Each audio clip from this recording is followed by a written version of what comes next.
पहले गरीबों की, व्यापारियों की जमीनों पर ये माफिया कब्जा करते थे और आज जब इन माफियाओं की छाती पर बुलडोजर चल रहे हैं तो अपराधी तो भागा हुआ है, लेकिन उनके रहनुमाओं को परेशानी हो रही है।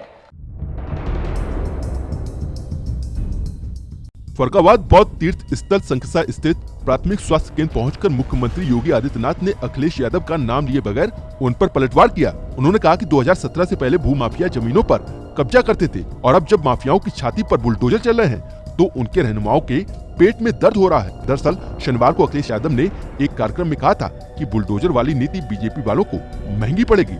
जिन्होंने समाज को लूटा है, प्रदेश के धन को बंदरबांट करने का प्रयास किया है, वे लोग आज भयभीत हैं, आज गले में तख्ती लटकाए घूम रहे हैं, प्रदेश के अंदर शरण पाने के लिए फरियाद कर रहे हैं। लेकिन आज प्रदेश के अंदर एक संकल्प के साथ सरकारें चल रही है। पहले गरीबों की, व्यापारियों की जमीनों पर ये माफिया कब्जा करते थे और आज जब इन माफियाओं की छाती पर बुलडोजर चल रहे हैं तो अपराधी तो भागा हुआ है, लेकिन उनके रहनुमाओं को परेशानी हो रही है। आज परेशानी उनको हो रही है।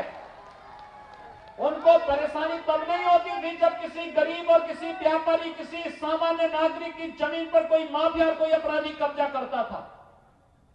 उनको परेशानी तब हो रही है जब अपराधी और माफियाओं से एक गरीब और एक किसान की संपत्ति को मुक्त कराया जा रहा है।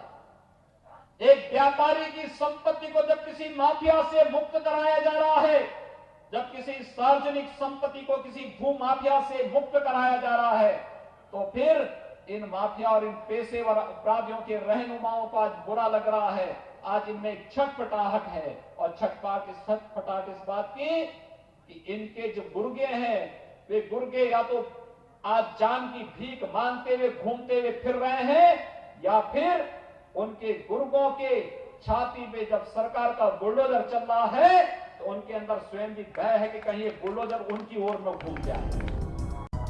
अखिलेश यादव ने यूपी सरकार पर तंज कसते हुए कहा था कि बीजेपी वाले चुन चुनकर इमारतों पर बुलडोजर चलवा रहे हैं। जब हमारी सरकार बनेगी तो हम भी इनके घरों पर बुलडोजर चलवाएंगे। और फिर आप और हम सब जानते हैं, सबसे जल्दी बदलने वाली चीज इस धरती पे कोई है तो वो पुलिस है। अभी सलूट किसी और को मार रहे हैं, सरकार बदल जाएगी दूसरों को सलूट मारने लगेंगे। तो इसलिए इन्हें कानून व्यवस्था को बनाए रखने के लिए नियम कानून का पालन करना चाहिए। कोई भी हो उसको सीमा नहीं लगनी चाहिए, चाहे भाषा की हो और चाहे व्यवहार की हो। और फिर जो बिल्डिंगें तोड़ाने का सिलसिला है, किसका नक्शा पास है? हमारे पुराने लोग जितने हैं उनका किसी का नक्शा पास नहीं है। आप जितने खड़े, हम खड़े, हमारे दादा परदादों ने बनाए, हम उस घर में रह रहे हैं। तब तो कोई अथॉरिटी भी नहीं थी नक्शा पास करने वाली। यहाँ बांदा में न जाने कितने ऐसे घर होंगे जो उनके दादा परदादा ने बनाए होंगे। जब चाहो तब तोड़ दो। और फिर कितना गैर कानूनी बना होगा, आपसे बेहतर कौन जानेगा। बांदा देख लो। तो केवल एक आदमी का तोड़ना, दो आदमी का तोड़ना, तीन आदमी का तोड़ना, चिन्हित कर करके तोड़ना, अगर ये राजनीति में परंपरा आ जाएगी तो कल जब दूसरे की सरकार होगी तो वो भी चिन्हित कर करके बुलडोजर आपकी तरफ ले जाएगी। ये तो अधिकारी वो तो हैं ही, वो आज उनके लिए काम कर रहे हैं, कल सलूट मार के दूसरे के लिए काम करने लगेंगे। आपको बता दें कि अखिलेश यादव शुक्रवार शाम को बांदा पहुंचे थे। यहीं पर पत्रकारों से बात करते हुए उन्होंने ये बात कही। वहीं किसान आंदोलन को लेकर समाजवादी पार्टी के अध्यक्ष ने कहा कि ये सरकार जानबूझकर किसानों को अपमानित और परेशान कर रही है। उन्हें ऐसा इसलिए नहीं करना चाहिए क्योंकि उन्होंने फसल की आय दोगुनी करने की बात कही थी। उन्होंने जो वादा किया और जो कानून लेकर आए, दोनों में बहुत अंतर है।